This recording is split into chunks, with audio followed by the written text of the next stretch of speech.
Nah, tapi selain ada perang dan lain-lain, kemarin itu ada berita ETF Hong Kong, kawan. Finally approved. ETF Bitcoin Hong Kong finally approved. Artinya ETF ini, sekali lagi mungkin yang belum tahu, ETF itu adalah melembar sahamkan Bitcoin dari aset yang dimiliki sebuah manajemen gitu. Cuman yang gue bingung, kenapa di Indonesia ini Bitcoin aja masih diperdebatkan halal haramnya, bro. Padahal negara-negara maju, gue bilang Jepang tuh negara telat, sumpah telat main NFT dan kriptonya, tapi dia udah mau ETF.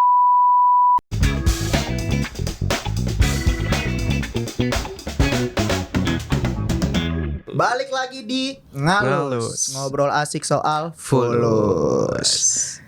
Ini hari Selasa tanggal 23 April. Hari Sabtu kemarin sudah Bitcoin halving, kawan-kawan semua. Tapi kita lihat marketnya tidak bergerak. Gue ngeliat di Instagram ada meme ya, kucing gitu kan, lagi megangin tempat makan gitu kan, kosong gitu, telenteng, ada majikannya gitu kan, mana bulan gitu. Ininya porto dia gitu kan, mana bulan, gue gak dapet makan gitu kan. Nah, tapi selain ada perang dan lain-lain, kemarin itu ada berita ETF Hong Kong, kawan. Finally approved. ETF Bitcoin Hong Kong finally approved.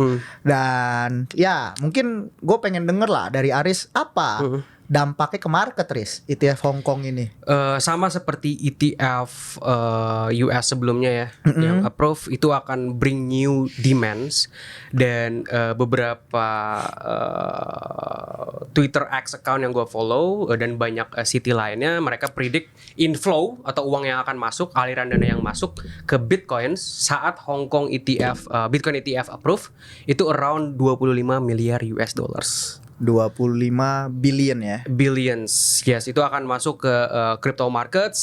So akan ada demand shock ya, dengan halving yang sudah terjadi juga. Kita tahu itu akan ya menyebabkan supply shock. Mungkin nggak langsung ya directly hari itu juga, tapi beberapa hari setelah halving atau even beberapa 1 tahun lah ya setelah halving mulai kerasa tuh supply shocknya.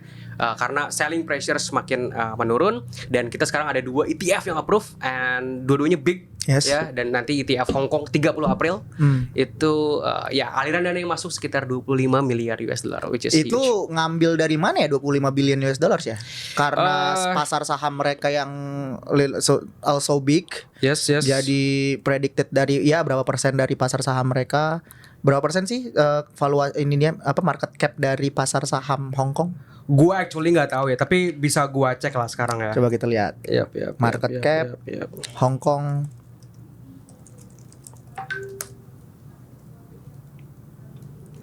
Sebetulnya 25 billions itu didapatnya bukan based on the beberapa hedge fund yang nanti akan buka ETF si BTC sendiri gitu. Kayak kemarin kan kalau di US SEC ada 11 tuh ETF. Kalau di Hong Kong gua nggak tahu ini ada berapa. Nah, ini si 25 billion US dollars ini tuh dari mana ya? Ini kalau gua buka Google, Google, stock exchange-nya Hong Kong ini ada di angka 30.2 trillion US dollars di March 2023 2024, naik 1% dari 30 trillion point 1 di bulan Februari, naik 1%. Kira-kira ngambil dari situ kali ya? Mungkin ya, cuman harusnya itu selain market size yang lu sebutin tadi, ini bisa juga ke beberapa aset under management ya, di Hong Kong ya, nanti yang akan open. Kayak contoh di SEC kan US ada 11 ETF yang approve. Jadi based on semua termasuk BlackRock dan Vanguard dan dilihat dari aset under management mereka berapa, dan dikalkulasi lah kira-kira yang inflow masuk mungkin 10% dari hedge fund tersebut kayak gitu-gitu. Nah, so 25 billions predicted. Terus berarti kalau misalkan under management, berarti itu bukan punya negara ya? Berarti ceritanya seperti di US ada hedge fund, ada big hedge fund yang punya capital big, seperti BlackRock dan Vanguard dan lain-lain yang ada 11 tadi, menjualkan Bitcoin mereka seperti seakan-akan sebuah saham yang terkertaskan gitu kan. Dan itu yang akan diperdagangkan senilai prediksinya 25 billion US dollar tadi ya. Yes, inflow yang masuk ya, aliran dana yang masuk ke Bitcoin Ya, dan, sekitar segitu. Dan gitu, itu sudah di ACC sama SEC-nya Hong Kong gitu ya, OJK atau Bapepti-nya Hong Kong gitu ya. Approved ya. Oke, jadi around 30 April lah. Around 30 April. Jadi memang si ETF ini bukan punya negara, Jar. Punya manajemen hedge fund, big hedge fund-nya Hong Kong gitu. Ya memang selama ini gue juga denger ya 2020, 2021, 2022 setiap kali ada Hong Kong buy gitu ya. Ada hedge fund Hong Kong buy ya itu agak naik tuh price tuh gitu kan. Karena big flow dari sana. Tahun ini tahun naga dan menurut gue inflow atau market crypto bullish itu mainly ya akan impacted by Chinese money menurut gue ya. China money, Hong Kong money, Asian money sih bro. Ini gue baru baca dari Koinvestasi tadi pagi ngepost hari Selasa. 5 hari lalu sih. Dia ngepost Korea Selatan, Jepang dan Singapura berpotensi setuju ETF Bitcoin. Nice. Ya pokoknya intinya ETF itu akan ngebuka inflow baru itu mainly dari para boomers yang nggak mau buka wallet crypto, nggak mau beli di crypto exchange. Mainly uang mereka semuanya ada di US stocks. Ya contoh kalau misalnya anak-anak US itu boomers US, uang mereka semuanya ada di Nasdaq. Ya jadi orang-orang yang nggak mau withdraw dari sana dan nggak mau beli di crypto exchange, jadi belinya dari sana langsung gitu. Dan itu akan ngebuka keran banyak banget sih. Dan intinya gitu. ETF ini sekali lagi mungkin yang belum tahu, ETF itu adalah melembar sahamkan Bitcoin dari aset yang dimiliki sebuah manajemen gitu. Jadi misalkan tadi ada satu manajemen, misalkan ada satu manajemen punya 1 billion US dollars worth of Bitcoin gitu ya, dilembar sahamkan dan dibeli sama orang gitu ya, dan ternyata terbeli sama misalkan 1.000 orang gitu ya, worth of 1 billion Bitcoin. Nah kalau misalkan Bitcoinnya harganya naik jadi 2 kali lipat, misalkan sekarang 60 sekian ribu nanti 120 ribu ya, worth of Bitcoinnya nggak 1 billion lagi jadi 2 billion. Dan orang-orang yang pegang sahamnya ikutan untung 2 kali lipat juga karena dia belinya pas lagi worth of Bitcoinnya 1 billion gitu. Gitulah ya. Yes. Nah ini gue ada sedikit cerita bahwa teman-teman gue yang orang Jepang, termasuk si Rin, cuman Rin nggak main crypto dan nggak main NFT, bahwa sebenarnya Jepang itu negara yang tertinggal. Gue bisa bilang tertinggal. Kenapa? Karena di tahun 2020 dan 2021 ketika NFT lagi terbang-terbangnya, kita banyak orang kaya yang mendadak gitu ya, dari NFT, kripto dan lain-lain. Bearish 2021 akhir, 2022 awal. Itu orang Jepang baru masuk bro. Gue punya teman orang Jepang, dia baru beli NFT, baru jual beli NFT pas lagi bearish. 2022. Dan ujung-ujungnya teman gue dan satu komunitas Discordnya teman Jepang gue ngedrop semua. Oke. Itu kira-kira kalau NFT market itu post other side min lah. Yes. Nah, cuman yang gue bingung kenapa di Indonesia ini Bitcoin aja masih diperdebatkan halal haramnya bro. Padahal negara-negara maju, gue bilang Jepang tuh negara telat, sumpah telat main NFT dan kriptonya, tapi dia udah mau ETF gitu ya. Cepat sekali adoptionnya itu cepat sekali, pemerintahnya itu juga cepat sekali. Mungkin manajemen hedge fundnya juga di sana juga cepat sekali. Hedge fund di Indonesia nggak kalah dong. Nggak kalah, maksudnya nggak kalah besar. Nggak kalah besar nggak sih hedge fund di Indonesia dibanding beberapa negara di Asia Tenggara atau Asia gitu ya. Cuman kenapa mungkin di Indonesia kok telat banget ya ETF Bitcoin ya. Gua harap big hedge fund di Indonesia, ya sebutlah Sarto, sebutlah bapak-bapak itu bisa gitu ya. Gue gak tahu AUM-nya berapa ya? AUM-nya berapa gue juga gak tahu sih, tapi boleh nanti disertakan dicari lah ya. Yang tahu komen. Yang tahu komen.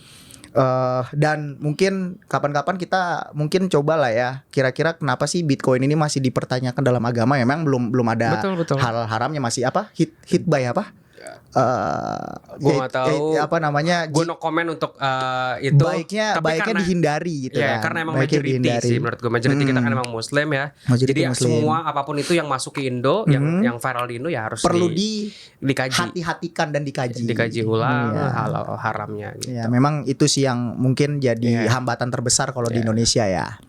Gitu. Lanjut. di sini ada bahasan juga. Tadi Fajar mempertanyakan juga, lu beli Manta nggak bang katanya kan? Gue beli dan ya nyangkut biasa aja. Namanya juga investor gitu kan. Udah harus biasa. Nah cuman Manta tuh apa bang emang bang? Ya gue bilang L2. L2 itu apa bang? L2 itu adalah layer kedua di bawah jaringannya bapaknya, which is Ethereum. Apapun itu, layer apapun 1 itu. apapun itu. Ya, Layer itu bisa ya. Si Manta ini di Ethereum. Betul. Gitu kan. Nah, layer 2 yang ada di Ethereum ini apa aja sih bro gitu kan. Maksud gue gini, orang itu beli Manta, lu tahu nggak layer 2 itu adalah sebuah jaringan. Lu pakai nggak jaringannya gitu kan. Ya. Dan layer 2 itu jaringan apa aja? Kalau gue pakai biasanya Arbitrum. Untuk apa? Untuk mindahin duit USDT gua dari exchange ke MetaMask supaya transaction fee-nya sangat kecil. Ya kan? Manta belum kita pakai. Ya kan? Dan sebenarnya gue pengen sekalian sharing, mungkin nanti Aris yang cerita, ada L2 lagi yang belum rilis. Tapi market cap-nya sekarang sudah jauh lebih besar dibanding Manta. TVL ya kan? TVL itu apa? Total value lock. Total value lock-nya. Ya kan, bukan market capital ya. Total value lock-nya itu sudah berkali-kali lipat dari Manta. Gitu kan. Namanya? Langsung aja gue sebut Blast ya. Blast ya. Jadi gue sebenarnya sempat nge-tweet ya. Ini tweetnya bisa dilihat. Jadi itu gue nge-tweet kayak gini nih. Jadi mungkin langsung gue bacakan aja. Crypto Twitter Indo 99% untuk layer 2 Ethereum itu lebih pilih atau tahu Manta ya daripada Blast L2. Gue juga nggak tahu kenapa. Yang tahu kenapa coba komen. Atau mungkin bahkan Arbitrum dan Optimism, yang Arbitrum aja udah gue pakai gitu. Yes. Ini kebetulan di Twitter gue konteksnya gue mengkomparasi dua itu. Jadi gue mau bahas Blast sedikit ya. Dan kenapa gue lebih suka Blast dibanding Manta untuk L2 Ethereum. Jadi gue langsung nge-tweet lah, Blast itu ngebantu lo earn yield selama Ethereum lo ada di protokolnya. Jadi lu send your ETH, lu bridge your ETH di Blast, lu langsung automatically earn native yield di protokol tersebut. Around 4% ya sekarang untuk Blast sendiri. Dan ya Blast itu sebenarnya actually the first L2 ya yang incorporates native yield. Dan ini thanks to Shanghai Upgrade ya yang bikin ini possible. So on top of yield, selain lu dapetin ETH lu masukin terus lu dapetin yield. Yield itu apa sih bro? Yield itu bisa dikatakan kayak interest lah, bunga lah ya. Bunga ya. Lu staking di sana. Iya. Dan itu lu tanpa stake, lu tanpa lock your Ethereum. Lu cuman bridge doang. Bridge itu apa? Masukin Ethereum lu ke sana. Mindahin Ethereum lu di network. Yang ternyata di mainnet di Ethereumnya, lu pindahin ke protokolnya dia di Blast, lu auto earn bunga sekitar 4% per tahun. Jadi ETH lu nggak diem doang, kerja juga gitu di protokolnya dia. Gitu itu. On top of that, selain yield sekarang ya sampai Mei nanti, sebenarnya actually Blast itu tokennya belum muncul. Jadi kalau misalnya ada yang nanya, ini bang, gue beli Blast di mana? Nggak ada, token belum keluar. Tapi lu bisa dapetin Blast token dengan cara bridge Ethereum ke networknya Blast. Dan bahkan pakai aplikasi-aplikasi dan semua games, ada sosial medianya, ada judinya juga ada gitu kan. Every categories. Staking juga ada. Lu mau futures di sana juga ada. Lu bisa futures tapi nggak pakai Binance, nggak pakai toko kripto. Lu bisa futures Web3, di Web3 bro. Gitu. Lu bisa futures di dalam jaringan Web3 yang tidak dimiliki siapapun bro gitu. Ya kan? Bisa dipakai itu kan. Yes, dan actually Pacman adalah ya foundernya ya. Dia dari MIT. Dia tuh yang pertama invent point system untuk airdrops dan lain sebagainya. Jadi kalau kalian lihat-lihat sekarang ya, many protocols actually sebenarnya ngikutin, dan Manta adalah salah satunya. Manta itu menurut gua trying to front run Blast lah. Gitu, mau mencoba vampire attacks Blast lah menurut gue ya.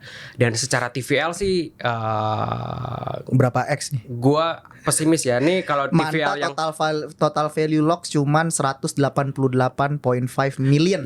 Sedangkan Blast 1,4 ya. Gue million ya. 1.494 million bro. 100 sama 1000. Iya. Tapi mungkin di sini argumennya ada orang yang bilang oke ya, karena Blast itu kan masih dalam tahap airdrop farming. Jadi orang-orang mau nyimpen Ethereum duitnya di sana. di Blast dulu karena masih kemungkinan dapat yield Blast. Nanti juga Blast after token generated uangnya TVL-nya bakal drop juga kayak Manta dan bakal sama kayak Manta. Menurut gua enggak sih. Karena bukan hanya airdrops, tapi Blast itu memiliki banyak dApps yang menurutku bagus di ekosistem yang lo sebutin tadi lah, social fi, perpetuals, DEX dan lain sebagainya. Itu menurut gue udah oke gitu, banyak yang oke. So ada alasan untuk gue tetap menyimpan ETH gue di sana dan gue bermain di protokolnya Blast gitu. Kalau Manta no comment. Nah, kita dulu Iya. contribute ETH kita di Manta, bro. Yes, untuk gue dapetin Kita dulu contribute ETH kita di Manta. Maksudnya gimana li contribute? Gua masukin Ethereum gua dari Binance misalkan ke MetaMask lewat jalur Ethereum. Dari Ethereum di situ ada aplikasi web bridge, ya kan? Pakai web bridge apapun itu dari Ethereum mainnet ke Manta mainnet. Masuk tuh. Ethereum gua ada di Manta Net tuh, ya kan? Didiamkan sampai Manta launch. Pas launch nggak jadi kita claim gara-gara gas fee-nya mahal dan super kecil banget rewards-nya. Not worth it. Dan pas lagi udah launching, entah kenapa terbang, ya kan? Dan entah kenapa gue beli juga. Oke. Nah, sedangkan kalau Blast, buat teman-teman semua yang baru denger Blast, terus lu penasaran sama Blast, silakan lu buka MetaMask lu, ya kan? @net, lu cari di Google mainnet Blast itu apa, code-nya, lu masukin code-nya, terus lu pindahin Ethereum lu ke Arbitrum aja, misalkan pakai Arbitrum gitu jadi Binance nih. Lu send MetaMask wallet, dari MetaMask wallet nanti lu ada pilih jaringan tuh. Jaringannya lu pilih aja Arbitrum. Kenapa? Karena murah. Ya kan? Nanti lu buka MetaMask lu habis dikirim, ada di duit lu ada di Arbitrum.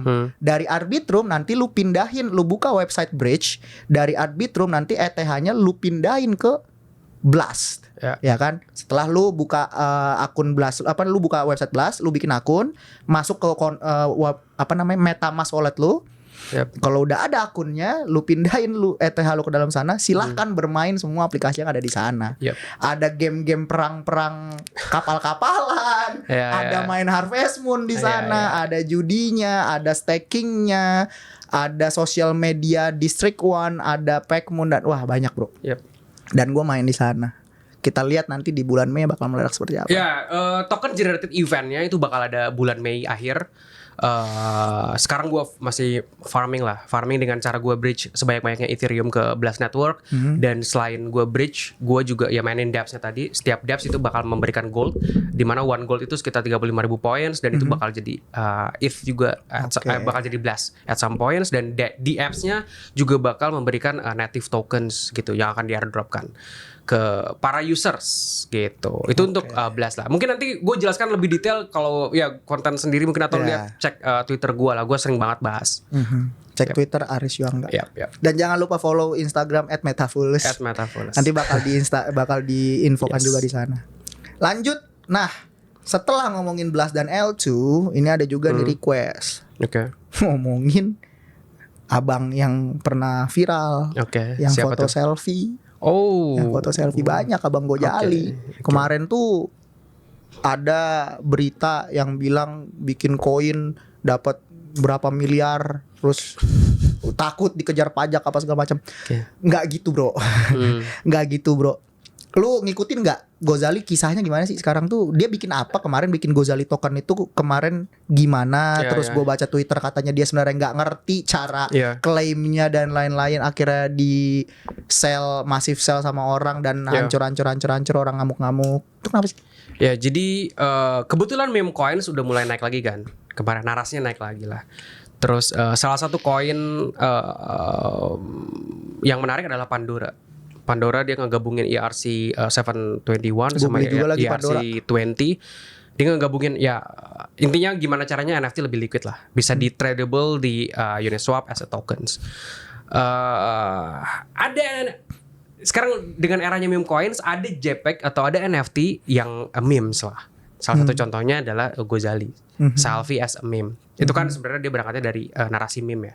Gitu dia ngebuat itu, nge-copy si People's Everyday jadi ya Gozali Everydays. Oh, this is why dia bikin tweet, this is the update after the Gozali 404 ya.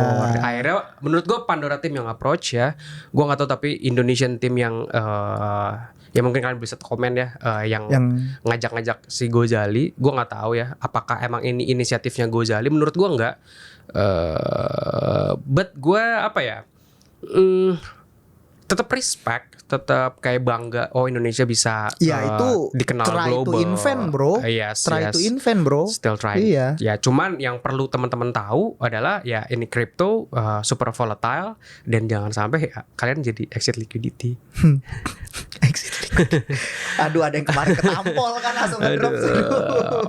Iya ya itu kemarin sempat ramai juga lagi gue di Twitter kan mengenai Gozali.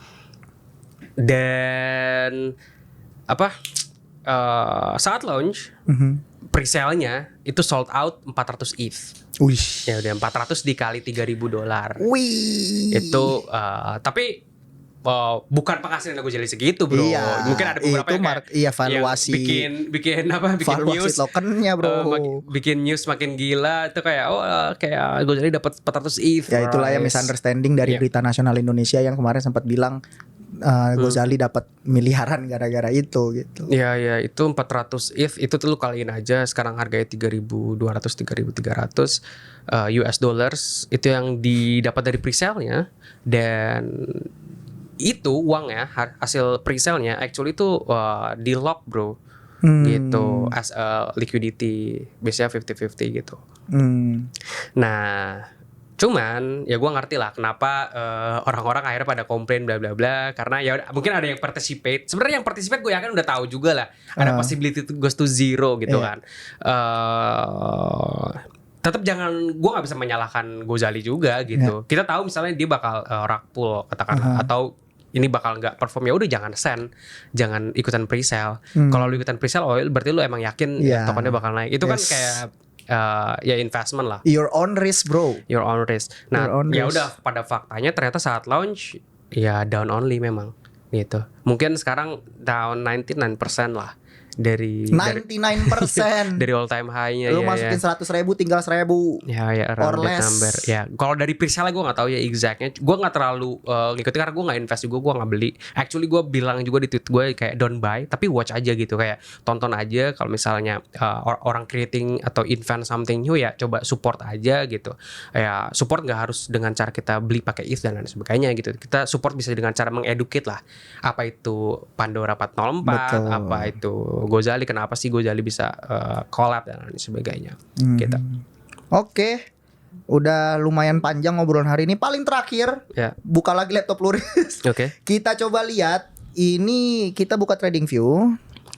Posisi hari ini tanggal 23 April. Tren akan kemana nih? Ada potensi support atau resisten di mana? Mungkin bisa kita bahas sedikit. Oke, gue cek Bitcoin ya. Ya, BTC. Oke, BTC daily time frame teman-teman sekarang di tanggal 23 April itu kemarin actually close bullish ya di atas 65.000 dan sekarang ada corrections di hari Selasa ke 66.000 ish. Cuman ini udah bullish ya. Actually resistant di 65.000 finally broken, dia close bullish. Sekarang retesting the support level. Kemungkinan dari sekarang dia masih bisa continue going up ke 70k lagi bro. Kayak a few days ahead. Dan level support yang mungkin gak broken itu sekitar 64.000 lah. In my opinion 64.000 sekarang jadi strong support untuk Bitcoin. Dia bisa continue ke 70k plus. The next few days ya. Worst case skenario kira-kira tahanan pertama balik lagi ke resisten di 65.000. Support di 65.000. If break dia balik ke support di 59.000 and then if break turun lagi. baru kita obrolan ke 50.000. If break, Yeah, but yeah. still I think- close bullish. Yeah, yeah. Kita harap yang terbaik buat semuanya. Ya tadi hanya worst scenario. Mungkin dia akan retest sekali lagi, dan jika jebol lagi di 67.000 ini yang ada rejection hari Selasa tadi subuh di 67.000 ada rejection. Kalau dia tembus lagi mungkin we'll see 70.000. Yes. Ya itu small probability lah untuk dia kayak close below 59.000 and then continue ke 50.000 lagi. Untuk sekarang kayak dengan adanya ETF approve dan M2 bakal juga boost menurut gue imminent, bakal money bakal print. Itu bakal ningkatin demand ke si Bitcoin. So tapi ETF personally- approve Hong Kong ya. belum jalan sekarang kan? Belum 30 April. Ya. 30 April baru jalan. Kita bakal lihat money inflow di sana ya. Yep. Oke. Mungkin cukup buat hari ini. Yes. Berapa menit sih? 28. Oke. 28. Setengah jam lumayan. Ya. See you di next episode of Ngalus lagi. Mungkin kita next episode kalau ada berita-berita lagi atau ada something happening lagi kita bakal bahas. Sampai ketemu di Ngalus episode selanjutnya. Ngobrol asik soal Fulus. Thank you.